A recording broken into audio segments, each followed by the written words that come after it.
Salutations à vous tous qui nous suivez, branchés sur la chaîne Étendard du Midi, disciples du Dr King.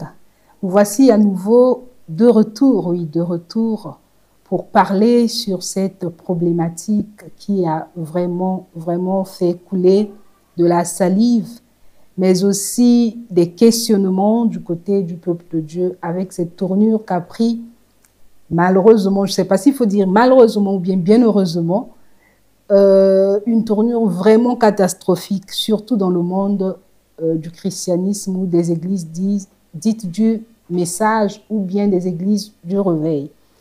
Nous allons encore nous entretenir avec le Dr King, lui faire connaître toutes ses inquiétudes, toutes ces intrigations venant des enfants de Dieu, parce que la tournure qu'il a eu à prendre la dernière fois, vous comprenez bien que nous faisons là la suite de l'émission sur le décryptage de la guerre congolo-rwandaise. Dr King, bonsoir. Bonsoir, ma sœur. Dr King, comme je l'ai dit en introduction, nous avons eu en tout cas beaucoup de réactions, mais aussi des étonnements venant des fils de Dieu, des choses qu'on n'imaginait pas entendre auparavant, qu'on n'imaginait même pas peut-être que ça peut se passer dans le christianisme, mais vous nous avez dit que c'est possible. Alors que présentement, vous êtes sans ignorer que c'est comme si le mouvement des réveils, ou bien les églises de réveil, ou encore les églises du message ont pris le monopole du christianisme, taxant les autres de satanistes et tout. Mais vous êtes en train de faire comme un retour pour nous montrer que dans ce que les autres ont dit autrefois, ou ce que les autres font même jusqu'ici, il n'y a pas vraiment du satanisme. C'est comme si c'était la parole de Dieu. Docteur, je vais commencer par une préoccupation déjà. Il y a une personne qui s'est intriguée disant que si vous dites que Israël, donc Isolele Diamona, est celle qui descend du ciel, comment est-ce que vous l'identifiez à un peuple qui existe sur terre depuis toujours?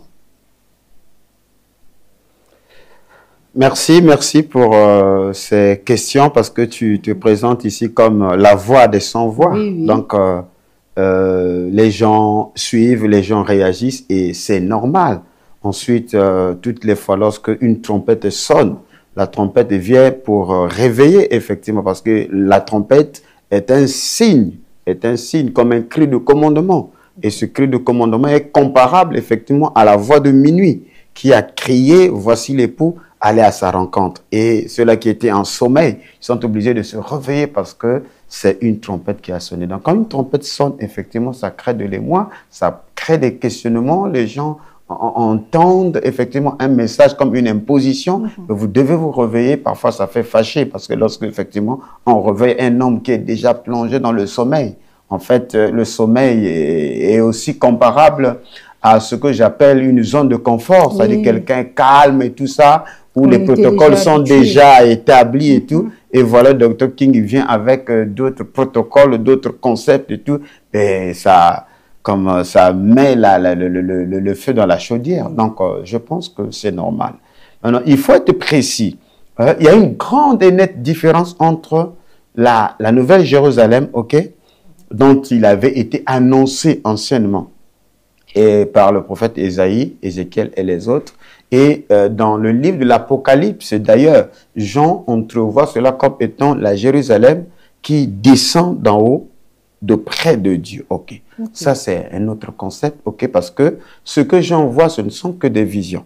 Parce qu'il y a tout un protocole aussi, il y a des clés sur le principe de la Nouvelle Jérusalem, puisqu'il y a aussi le code 144 000 qui ressort effectivement dans cette Nouvelle Jérusalem, suivant aussi les distances. Donc, nous n'allons pas rentrer dans cette problématique qui est très profonde ce soir, mais j'aimerais nuancer. Par contre, lorsque nous parlons de Congo Isolele Diamona, c'est-à-dire ce Congo, la nouvelle Israël, c'est une prophétie qui a été donnée du temps du prophète Ndundu et dans l'une des prophéties aussi que j'ai enregistrées, bien sûr, du prophète Simon Kimbangu. Je crois que ce soir, je vais prendre tout le temps de lire pour que les gens puissent comprendre de quoi il s'agit. Cette prophétie montrait qu'aujourd'hui, Congo, c'est-à-dire les Congos, ils sont la nouvelle ou le nouveau Israël. En termes de peuple. De peuple, il s'agit ici du peuple qui ne sont plus en Orient, mais qui se retrouvent au-delà des fleuves de l'Éthiopie. Sophonie 3.10 est précis. D'au-delà des fleuves de l'Éthiopie, mes adorateurs, mes dispersés, m'apporteront des offrandes. Voilà Congo, Isolele, Diamona. C'est aussi clair et limpide comme du cristal.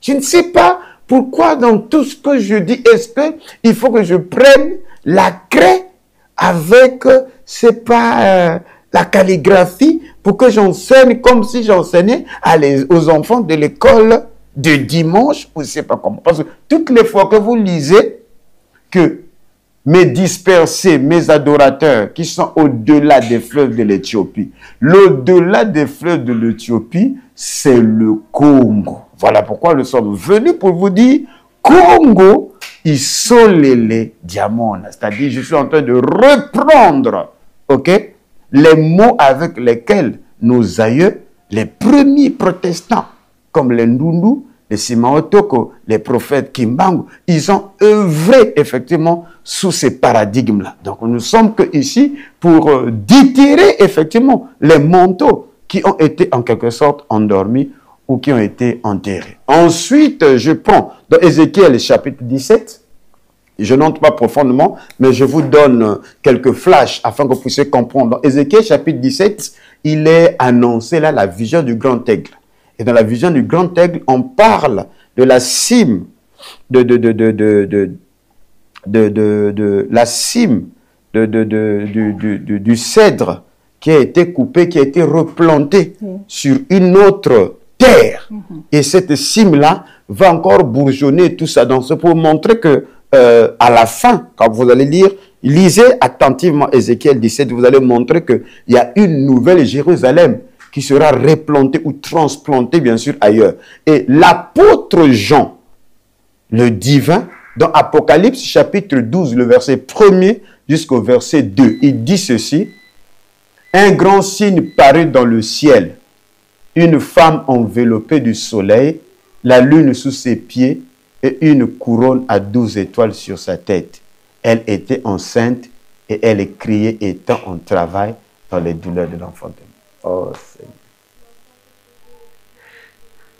Seigneur. Yay.